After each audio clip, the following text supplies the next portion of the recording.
G'day guys, welcome to Walking Boxing. Tuesday, December 31st, 2024. So yes, the final day of the year, and the time of year or the day of the year where we reflect on the year that's been and sort of look forward to what's coming up. And I suppose in a boxing context, it's been a massive year for boxing, both here in Australia and overseas, and a lot to look forward to in 2025. And as I said yesterday, a lot of people doing their end of year reviews and predictions and all that sort of stuff, and I did it as well. We did it on Talking Boxing last night, and it was really good to get the feedback of everyone. We had really good numbers again last night, which is great. And again, thank you to everyone that tuned in. But what I did, I went through month by month with the Australian boxing scene, and then at the end of it I did the pound for pound lists of both Australians, men and women, and then an international top 10, which surprisingly didn't get as much pushback as I thought it might, because I had Janibek Alimkhanuly in at number 10. I'll go through it actually, but I had him at number 10, and I was thinking, yeah, there's bound to be some pushback here, but everyone was quite good, so that was good to know. Good to have his feedback, and the Aussies were pretty stock standard. There were a couple in there. I think I had Nikita Tszyu at number 10, and there were a couple of people that thought that wasn't really the case. But anyway, I'll go through it again. And we also did fights that we'd like to see in 2025, and I went through each division with that as well. So, well, let's start with the Australian boxing year. I mean, I sort of went through a little bit of this yesterday, but I mean, you look at the world title fights. Now, I did say there was 20. I did count Lynn Sandstrom's title fight loss, but there was a couple of people that said, well, she's not Australian. Well, yes, okay, I've sort of had that logic when it comes to someone like a Connor Wallace, but yeah, look, she was born in Sweden, but as far as I know, she was raised and has had her career in Australia. So I'm going to count her for the time being. If that's incorrect, well, I think I might have substituted her in the top 10 for someone like an Ella Boot or Chanel Dargan or something like that. But anyway, I'll get to that in a sec.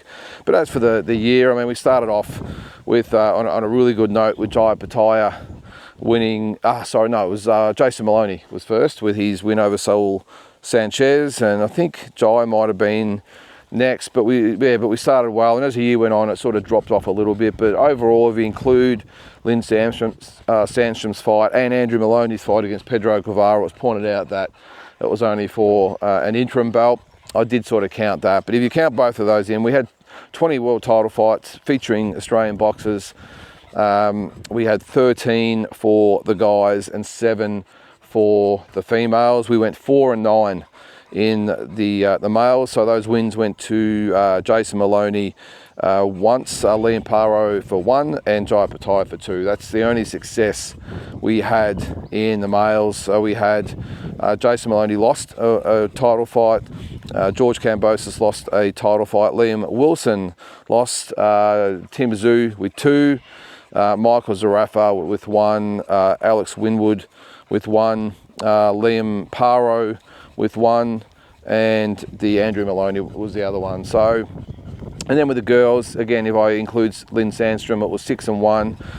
One of the fights included 2 Aussies, so it was pretty hard not to lose that one. So would I include the win? Do I include the loss as well? I don't know. But we had, so Desley Robinson and Shanika Johnson both had 1. Shay Keneally and Sky Nicholson, of course, with 3. And the loss was Lynn Sandstrom, although you could throw Kay Scott in there as well. But either way, just look, it was a really good year internationally with the Aussies, and even looking at other fighters like Dempsey McKean and Roel Murdoch, Joseph Goodall, who all went overseas and didn't get the wins, but at least put themselves out there and had a crack, I suppose. But and then I went through all the other shows as well, the Ace Boxing, the Wild Fighters, just the No Limit on Foxes, Tasman Fighters, of course. There were some really good shows this year, and I was asked some of the best cards, and there's just too many to sort of look at, especially like with Australia. I think it was the Nikita Tszyu and Cole Mazudia card was good because it had Connor Wallace and Jerome Pampalone on the undercard. That was probably the pick for me, internationally, we could probably pick any of the Riyadh cards, and probably, I don't know, the Crawford Madrimov card probably stands out. I don't know. I did say that during the broadcast, that it's just too hard to pick a lot of these events. I can tell you what, the February 22, 2025 card is going to be very, very hard to top. That's all I'll say for the rest of the year. So, then we got into the top 10s, and that's, again, always the matter of conjecture, I suppose. And the Aussie women's, I think, geez, I haven't got it in front of me, of course, I'll try and rattle it off. I think I had Sky Nicholson, Shanika Johnson, Desley Robinson. So Nicholson 1, Shanika Johnson 2, Desley Robinson 3. I had Shannon O'Connell number 4. Who was number 5? I think it might have been, who was number 5? Very good one. I know I had Jazzy Parr at 6, Taylor Robinson at 7. I don't know, Shay Keneally at 8. I think I had Lynn Sandstrom at 10. Anyway, that's sort of the gist of it. Geez, you'd think doing the list so many times I would remember. Who was it? Number 4, number 5. Anyway, we'll move on. I'll remember as we go. But in the males, that wasn't so hard. I had Jai Pattaya at number 1, and so again, surprisingly, it didn't have a lot of pushback, although I thought it would. So I had Jai Pattaya number 1. I had Jason Maloney number 2. I had Liam Paro number 3. I had Tim Zhu at number 4. I had Sam Goodman at no, he wasn't. George Kambosos at number 5. Sam Goodman at number 6, Andrew Maloney at number 7, Liam Wilson at number 8, Justice Huni at number 9, and I had Nikita Zhu at number 10. Even though, look, those last couple of spots, you could probably throw in someone like, well, there's a little bit of argument for Michael Zarafa. Just don't think he's done enough, Michael. But Matteo Tapia, Connor Wallace was thrown up, but again, I had him as an Irishman living in Australia. But anyway, there's a few that maybe we could have had in there. On to the international scene though, I had Alexander Usyk at number 1. I had Naoya Inoue at number 2, Terence Crawford number 3, Canelo Alvarez number 4, Artur Beterbiev number 5, Jesse Bam Rodriguez number 6, Dimitri Bivol number 7. I had was it Gervonta Davis? Who did I have at number 8? I had Gervonta Davis at number 9, which didn't go down too well, and I had Janabek Alamkhanuly at number 10. Who did I have at number 8? Jeez, it'll come to me. I can't remember. I'm sure someone out there will remind me. But yeah, so anyway, that was the top, 9 out of 10 anyway. I'm just trying to think who I had it at number 8. Junto Nakatani. There you go. Junto Nakatani at number 8 and rising. And I was actually asked about Jai Pattaya. Where do you see him in the pound for pound? I would probably have him at about number sort of 12, I reckon, at this stage. David Benavides probably in there as well, around sort of 11. I mean, there's other fighters. I didn't include fighters like Devin Haney and Shakur Stevenson and Ryan Garcia. I just don't think they're active enough and they do enough, to be honest. So, and there's probably others I could throw in there as well. And then on to the fights that we'd like to see in 2025.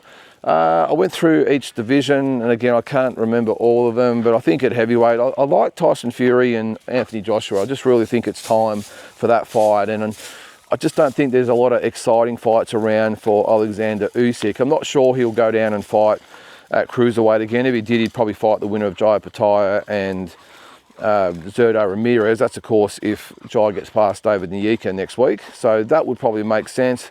Apart from that, though, I'm not overly excited about a Dubois rematch. Maybe if Joseph Parker upsets Dubois, you know, that could be a big fight.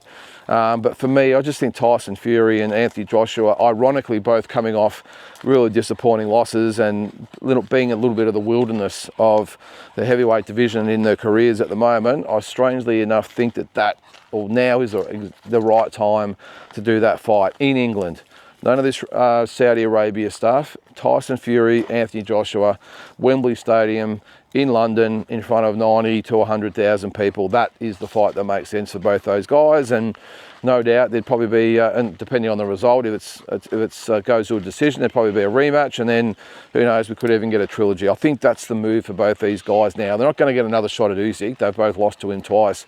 So, you know, and Joshua's already lost to Dubois. I'm not sure whether Fury's got the motivation to try and go after Dubois or Parker. So I just think that fight makes sense. The cruiserweight one is pretty easy. It's Jai Petaya and Zurdo Ramirez. At light heavyweight, now this is the one I'd like to see, is Artur Beterbiev and David Benavides. I think that would be a cracker. Now, of course, both of those guys have got to get through Dimitri Bivol and David Morrell respectively, but I think that fight would be a ripper. Yeah, good close fight. I probably would, actually on the last fight too, I would probably pick Anthony Joshua to beat Fury, if I'm being honest, and I would probably tip Beterbiev to beat David Benavides as well. At super middleweight, at cruiserweight too, of course, I'm going to back our man Jai Petaya.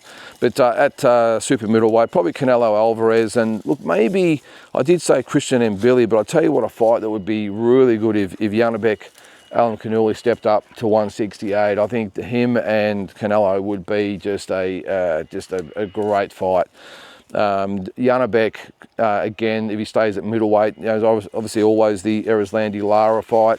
Maybe Terence Crawford could come up, but there's a few options for him.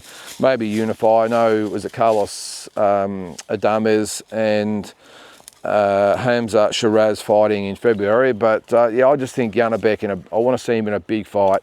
And whether that's Canelo or Crawford or whatever, I think now is the time. At 154, there's a lot of options there, isn't there? But I went with Bakram Murtazaliev up against Virgil Ortiz. I think that would be a ripper fight. I mean, you could throw in Boachok and Madrimov and Charlo and obviously Spence and Fundora and Crawford, all those guys, but none of those fights really excite me. They're great fighters, don't get me wrong, but I just think Murtazaliev and Ortiz would be an absolute cracker. And even Murtazaliev and Boachok would be a ripper as well. But if I've got to pick one, it's Bakram versus Virgil Ortiz. That is a great fight. And then at 147, slim pickings there, but I think I went with Boots Ennis up against Conor Benn.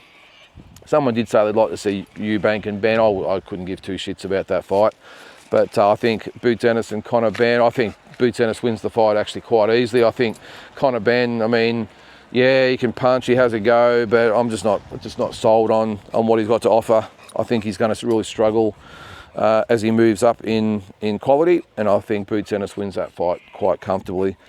At 140, you'd have to think Teofimo Lopez would be there, and probably Valenzuela would be good. I'm just trying to think who I went with. I think I went with Teofimo Lopez and probably Subriel Matias, Richardson Hitchens. Probably that's the fight that probably makes sense. Although I'm not sure to be the most exciting fight. But if you're looking for explosiveness, you know, maybe Subriel Matias and Teofimo Lopez. And they are actually talking about that fight happening in March, I think, next year. So we might get our one of our wishes quite early. Then we go to 135, and again, lots of options there. But I've gone with Tank Davis. Time for him to step up. I would love to see him fight William Zepeda. I know there's a lot of things sort of being thrown around about Loma at the moment, Vasily Lomachenko, whether he's going to fight or not. He's going to make a decision early in the new year. But apart from that, I think as far as being entertaining, I think Tank and Zepeda would be a really tough, hard, competitive fight. And I probably think that Davis would get the win over Zepeda. I think Zepeda would definitely have his moments and definitely make life hard for Tank, but I just think the class of Tank would be too much for him in the end. Now I've got Neil going around in circles here. Come here, ma'am. Let's go this way. Come on, let's go.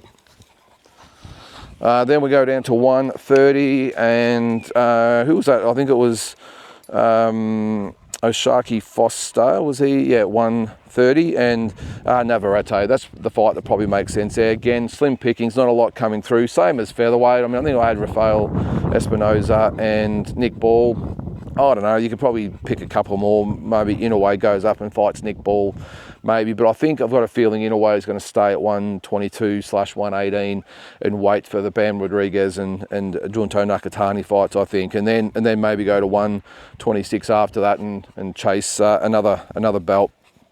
Come here, man. Let's go this way.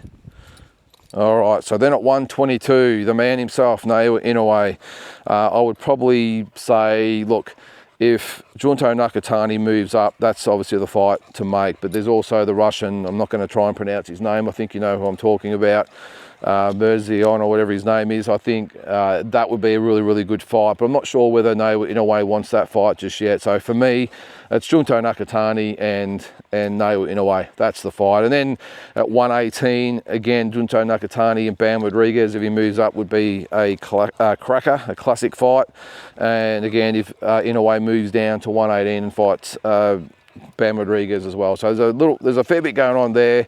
Not so much. Look, at 115, you could probably say, you know, if Bam Rodriguez wants to fight Chocolatito, well, that's a good fight as well. So plenty of really good fights out there in 2025. We did also do a competition last night. We gave away a t-shirt where the fight from left field that you'd like to see in 2025, not the obvious ones. And I ended up choosing, I think it was Eminem actually, was the winner. What was it? It was Terence Bud Crawford up against Janibek Alimkhanuly. Now that's a fight from left field at 160. I'm not sure whether that's the sort of smoke, as they say, that Terence Crawford would want, but geez, that is a fight from left field that would be, a very, very good fight. Interesting to see who would win, because Janibek would be a lot bigger than Crawford. You'd have to still back Crawford, but geez, wow, what a fight for that. There's some other good ones out there, but too many to name. But yeah, look, I think the main thing is that it's been a great year, especially I know with the Riyadh season stuff going on, but I think other promoters are starting to step up as well, not just in international waters, but also here in Australia as well. I think the bar's been raised a lot, and especially with what's going to happen with the TV, that's going to be fascinating. And I was asked that last night, and I think what will happen is that it'll just be the No Limit contract, I think, will stay in place, but it won't be exclusive. I think they'll still have access to their events. They might just be scaled back a little bit. And I don't think No Limit would be too stressed about that. They've done a lot of shows. I think I counted they'd done 12 or 13 of the just regular events. And then they had, I think, half a dozen pay-per-views as well. So it's been a big year for them. And if you had Tasman fighters coming in through the DAZN channel, then, you know, and maybe others, I would think they would split them so that we have, 12 shows between them for the year, so maybe 6 each, or 7 and 5, 8 and 4, whatever it might be, depending on who wants to be the most active. And then maybe half a dozen pay-per-views as well, and maybe 3 each or 4 to whoever's, because you've got to remember, No Limit have got the zoos, so they're going to need probably at least 3, if not 4. And Tasman fighters, obviously, with Jai and Justice and everyone else. So look, there might be a few more, but I think that's what will happen. I think it will be a nice, easy sort of merger or takeover or whatever it is. And I would think that they'll sit Tasman fighters and No Limit down either together or separately, doesn't really matter. And I think they'll just work out X amount of events for the year and split them accordingly. And I reckon that's the way it'll go. And the No Limit shows will be shown on DAZN's app, which would satisfy a lot of the international viewers out there that just don't get to see the fights. And coming into the year 2025, I mean, you should be able to see all events from around the world. And at the moment, you can't. If there's a pay-per-view or a No Limit on Fox here in Australia, you can't watch it anywhere else except in Australia. So it's just ridiculous, as I said, in this day and age. So that's what I think will happen. And whether or not the main event channel stays and it just becomes DAZN pay-per-view or whatever it might be, all will be revealed. But again, a lot going to happen in 2025, and so with the TV, promoters aligning, big fights in the making. So there's plenty to look forward to, and can't wait. So guys, that's about it. Just wanted to thank everyone for their support this year. The channel continues to grow. We're almost at 2,000 subscribers, and You know, it's not the biggest channel out there, but the people that watch are dedicated and give a lot of really good feedback, and it's appreciated. And let's hope we can add a bit more in 2025 and make it even better. And any suggestions that you guys might have about what could make the channel better, feel free to let me know. But guys, that's going to do it. And we will see you tomorrow, which will be January 1st, 2025. So stay safe tonight, and we'll talk to you then.